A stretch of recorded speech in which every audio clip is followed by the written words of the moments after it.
IPL 2024 season Hardik పాండ్యాకు అంతగా కలిసి రాలేదు.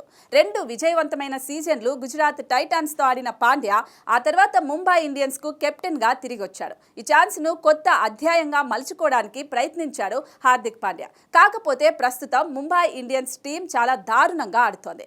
ఇప్పటి వరకు సీజన్లో జరిగిన 3 మ్యాచ్ల్లో ముంబై ఇండియన్స్ ఓటమి చవిచూసింది. హార్దిక్ పాండ్యా కెప్టెన్గా ముంబై ఇండియన్స్ ఒక్క మ్యాచ్ కూడా గెలవలేకపోయింది. ఇకపోతే హార్దిక్ పాండ్యాకు సంబంధించిన ఒక వీడియో ఇప్పుడు సోషల్ మీడియాలో వైరల్గా మారింది. ఈ వీడియో దెబ్బకి హార్దిక్ పాండ్యాని క్రికెట్ ఫ్యాన్స్ మరింతగా రోస్ట్ చేస్తున్నారు. ఈ వీడియోలో హార్దిక్ పాండ్యా మ్యాచ్ ప్రారంభానికి ముందు సచిన్ టెండూల్కర్ను ఇగ్నోర్ చేసినట్లుగా కనపడుతోంది. ఇకపోతే సచిన్ ముంబై ఇండియన్స్ను సపోర్ట్ టీంలో ఒక మెంబర్. ఆ వీడియోలో సచిన్ టెండూల్కర్ పిచ్ను పరిశీలించడానికి వచ్చిన సమయంలోనే కెప్టెన్గా ఉన్న పాండ్యా పిచ్ చూడడానికి కాస్త కూడా ఆసక్తి చూపించకపోవడంతో ఈ వీడియో వైరల్గా మారింది. అయితే అదే సమయంలో రోహిత్ శర్మ సచిన్ను గమనించి దగ్గరికి వెళ్లి పిచ్ గురించి చర్చించాడు.